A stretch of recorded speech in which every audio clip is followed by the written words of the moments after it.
ছাড়া কখন যে আসবে। ইস, একটু ভাল লাগছে না।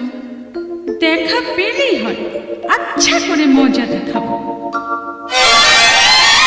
সে যে কেন এলো না, কিছু ভালো লাগে না। এবার আসো, তারে আমি মজা দেখাবো। যদি ফুলগুলো হয় অভিমানে ঝরে যায়, আমি মালা গেঁথে বলো কারে পরাবো। সে যে কেন এলো না, কিছু ভালো লাগে না, না ভালো লাগে না।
যদি ফুল